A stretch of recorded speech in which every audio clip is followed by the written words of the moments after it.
আসসালামু আলাইকুম, welcome back to my channel. আজকের এই ভিডিওতে সবাইকে স্বাগতম জানাচ্ছি আমার রেসিপিটা দেখার জন্য। আর আজকের এই ভিডিওতে আমি আপনাদের সাথে শেয়ার করব চিকেন স্যান্ডউইচের একটি রেসিপি।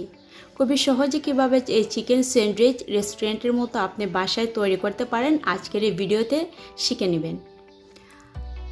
স্যান্ডউইচটা তৈরি করার জন্য আমি এখানে বুকের যে মুরগির মাংস থাকে হাড় ছাড়া, সেই মাংসগুলো ব্যবহার করছি। আর আপনি যদি এই মাংসটা না পান, হাড় সহ মাংস নিতে পারেন, কোনো সমস্যা নেই। তবে সিদ্ধ করার পরে মাংস থেকে হাড়টা আলাদা করে নিয়ে নিলেই হয়ে যাবে।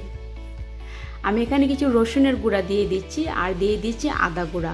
আদা এবং রসুন আর মাংসটা ভালোভাবে মিশিয়ে পানির সাথে আমি সিদ্ধ হতে বসিয়ে দেব প্রায় 20 মিনিটের জন্য।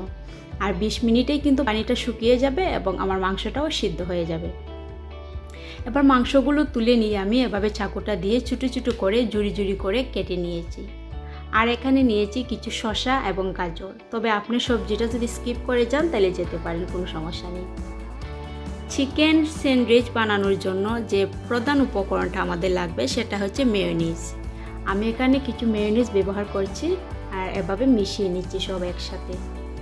যদি দেখা যায় মেশাতে গিয়ে অনেকটা ড্রাই হয়ে আছে, তাহলে আরও একটু মেয়োনিজ অ্যাড করে দিতে হবে, অর্থাৎ সফট টাইপের একটা এখানে স্টাফিং তৈরি করা হবে।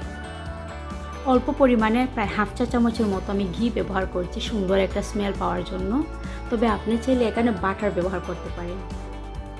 স্টাফিংটা তৈরি হয়ে গেছে। এবার আমি কিছু ব্রেড নিয়েছি, বড় পিসের যে ব্রেডগুলো পাওয়া যায় এগুলো নিয়েছি।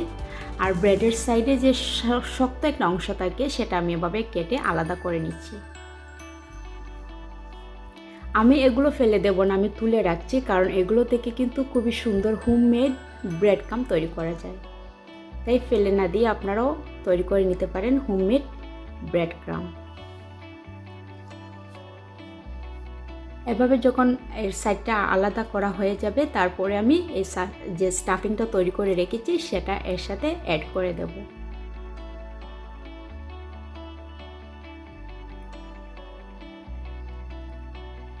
এক পিস ব্রেড আমি নিয়েছি, এখন আমি স্টাফিংটা দিয়ে দিচ্ছি। চামচটা দিয়ে ভালোভাবে ছড়িয়ে দিতে হবে ব্রেডের গায়ে, যেন পুরো ব্রেডে কিন্তু এই স্টাফিংটা পৌঁছে যায়। আর এভাবে ছড়িয়ে দেওয়ার পরে আমি উপর থেকে আরেক পিস ব্রেড দিয়ে তারপরে আমি দুটি ব্রেড একসাথে অ্যাড করে নিচ্ছি। এবার একটি নাইফ দিয়ে কোনাকুনি করে আমি কেটে নিচ্ছি মাঝখান থেকে। দেখলেন তো কত সহজ এবং সিম্পলভাবে এই মজাদার চিকেন স্যান্ডউইচ আপনি বাসায় তৈরি করতে পারেন। আশা করছি ভিডিওটা আপনাদের কাছে ভালো লেগেছে। আর যদি ভালো লাগে তাহলে don't forget to like and subscribe my channel. সবাই অনেক ভালো থাকবেন এবং চ্যানেলের ভিডিওটি দেখার জন্য অসংখ্য ধন্যবাদ।